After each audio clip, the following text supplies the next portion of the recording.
September 1st, 2022. Just a few days after parting company with Atalanta by mutual consent, Josip Ilicic bids an emotional farewell to the Gewiss Stadium. It's the end of a 5-year love affair that went well beyond football.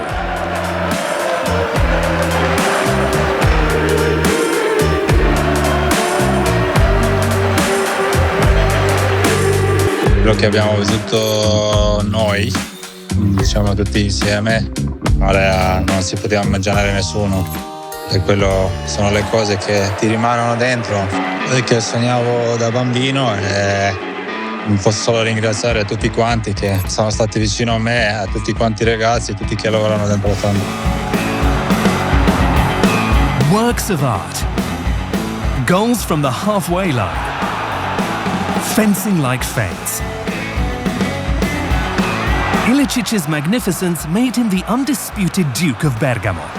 Flourishing in Gian Piero Gasperini's attack-minded team, the Slovenian totaled 60 goals and 44 assists in 173 appearances.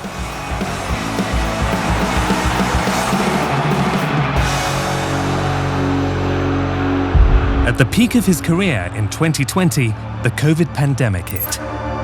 Ilicic fell into depression that took him to the brink of retirement. Josip si è ammalato qua. Eravamo poi ognuno separato in camera sua, quindi mangiavamo tutti separati, rispettando tutte le cose. E a un certo punto lui ha cominciato ad avere i sintomi, a non star bene, e poi di lì si è completamente isolato. E poi è stata tutta una progressione. A un certo punto non sopportava più di non essere a casa, la lontananza dalla famiglia, eccetera, eccetera. Poi di lì è partita questa sua difficoltà, ma noi ci siamo sempre stati vicino. Lui, voglio dire, era un ragazzo assolutamente normale, è sempre lui, però con questa grave difficoltà. Ricordo dovevamo andare a giocare a Lisbona contro PSG. Lui aveva finito a Valencia e aveva fatto 4 gol. Col momento lui forse era il giocatore anche indicato tra i papabili per un pallone d'oro, oppure sicuramente tra i primi in Europa.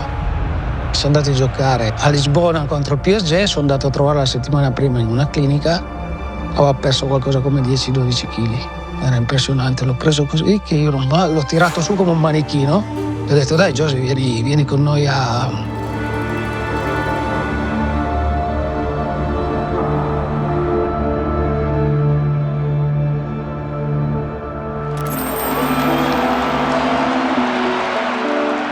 Just before Christmas, Atalanta fans were treated to a special gift.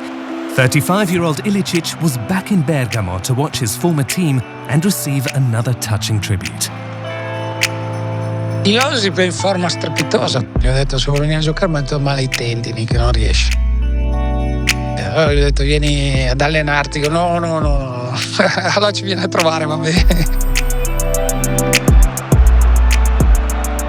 One of Ilicic's former teammates, though in a different position, is now conjuring the magic for la dea. And here's Luis Muriel! Uno schiaffo al pallone sotto l'incrocio! Colombian striker Luis Muriel will lead the Bergamaschi against Lecce as Gasperini's men target a 3rd consecutive home win to close the year in a manner worthy of their adored former midfielder.